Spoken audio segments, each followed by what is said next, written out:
Assalamualaikum warahmatullahi wabarakatuh.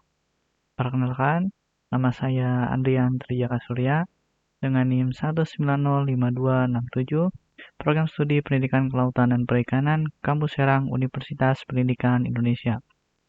Sini saya akan menjelaskan mengenai zona laut. Ya, zona laut berdasarkan lokasi lingkungan lautnya itu terbagi menjadi dua. Ada zona bentik dan juga ada zona pelagik. Ya. Nah, ini zona bentik ini berada di dasar perairan, sedangkan zona pelagik ini berada di kolom perairan. Ya. Nah, zona bentik itu terbagi menjadi beberapa bagian. Ada zona intertidal, kemudian ada zona litoral, batial, abisal, dan juga hadal. Ya, ini hadal itu yang paling dalam. Kemudian zona pelagik ini secara horizontal itu terbagi menjadi dua. Ada zona neritik dan juga zona oseanik. Nah, zona oseanik ini secara vertikal terbagi menjadi 5 bagian. Ada epipelagik, mesopelagik, batipelagik, abisopelagik, dan hadopelagik. Nah, kita bahas saja satu persatu. Organisme bentik adalah semua organisme baik berupa tumbuhan maupun hewan yang hidup di dasar perairan, permukaan dasar, ataupun di dalam substrat. Nah, ini zona yang pertama, itu ada zona litoral atau intertidal ya. Zona ini merupakan zona yang paling dangkal. Ya. Kemudian terletak antara batas tertinggi saat pasang dan batas terendah saat surut. Lingkungan sering berubah-ubah.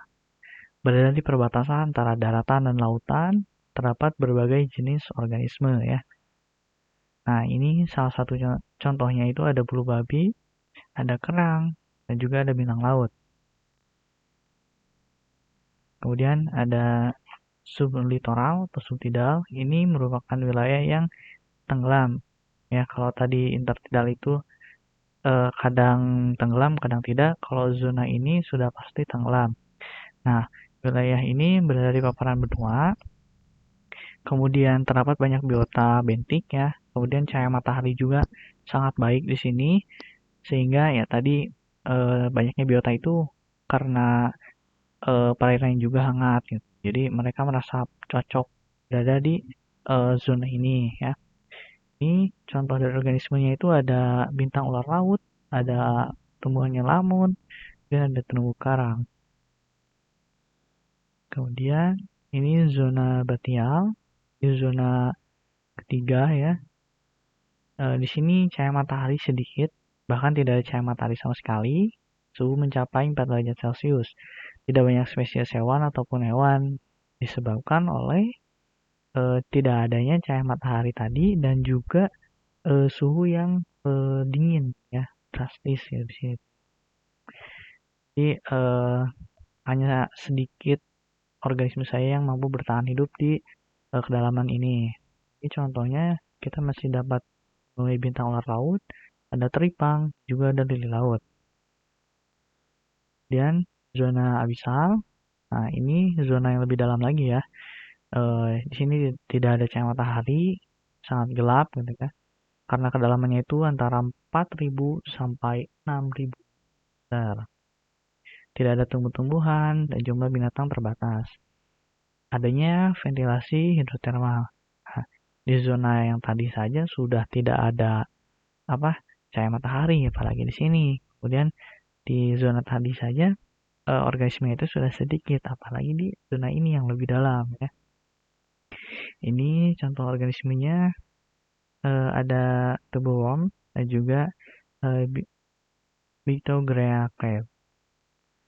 Nah, ini zona hadal, ini zona yang paling dalam. Di sini tidak ada cahaya matahari sama sekali, kedalamannya bisa mencapai lebih dari 6 meter. Tapi di sini masih dapat dijumpai foraminifera ya, foraminifera. Nah, ini biasanya berada di palung. Jadi hanya ada beberapa saja yang kedalamannya itu lebih dari 6.000 meter. Nah, lanjut. Ini zona pelagik. Organisme pelagik hidup berenang atau melayang-layang di kolam air. Nah, ini secara horizontal terbagi menjadi dua, ada zona neritik dan zona pelagik. Nah, zona neritik itu berada di paparan benua, cakup perairan dan pesisir sampai paparan benua, memiliki kelimpahan dan keberagaman biota, hangat dan terdapat banyak nutrien. Sedangkan zona oseanik, di luar paparan benua, sinar matahari tipis, tidak ada cahaya matahari sama sekali, ya. Kemudian di sini tuh kandungan nutriennya rendah dan terbagi menjadi zona. Kita bahas satu-satu. Nah, yang pertama ada zona epipelagik. Ini kedalamannya antara 0 sampai 200 meter. Jadi masih permukaan. Dan manusia juga masih bisa berenang atau menyelam di sini ya. Ini cahaya mataharinya masih dapat menembus. Dikenal juga sebagai zona fotik. Jadi zona fotik itu adalah zona di mana cahaya matahari masih dapat menembus pada lapisannya. Contohnya di sini ada paus, ada lumba-lumba, juga ada hiu. Dan ada zona mesopelagik. Ini kedalaman lanjutan 200 sampai 2000 meter. Cahaya matahari masih sedikit, bahkan sampai tidak ada sama sekali. Nah, cahaya mataharinya itu ada sedikit itu kemungkinan pada kedalaman 200 meter. Sedangkan kesananya itu sudah tidak ada cahaya matahari sama sekali. Nah, terdapat lokasi lapisan termoklin di mana suhu itu langsung berubah secara drastis di antara kedalaman ini 200 sampai 2000 meter ini. Biota lapisan ini biasa bergerak lambat. Bergerak lambatnya itu karena tidak ada cahaya matahari. Jadi mereka bergerak lambat itu untuk menghemat energinya. Contohnya ini ada anglerfish, ada cuttlefish, ada firefly squid. Nah, ini anglerfish ini karena di sini tidak ada cahaya matahari, dia itu dapat mengeluarkan cahaya dari ini nih. Ininya untuk menarik perhatian ikan lain sebagai mangsanya ya. Dan ada zona bathypelagik. Ini kedalaman antara 2000 sampai 4000 meter. Cahaya matahari tidak ada, termasuk zona fotik. Zona fotik ini merupakan zona kebalikan dari zona fotik tadi ya. Kalau zona fotik itu ada cahaya matahari, sedangkan zona fotik ini tidak ada cahaya matahari.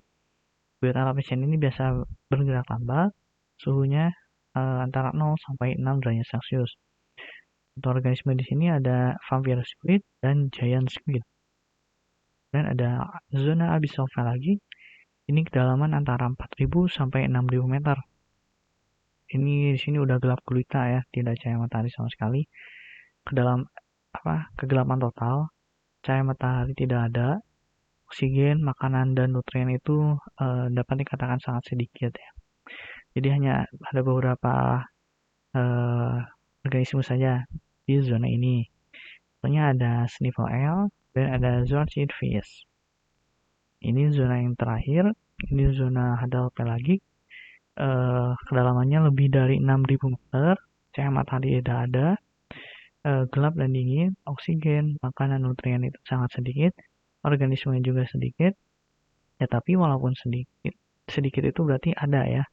Ini contohnya itu ada Mariana snailfish, Aliciala gigantea. Ini ditemukannya di Valum Mariana ya, karena kedalamannya lebih dari 6000 meter.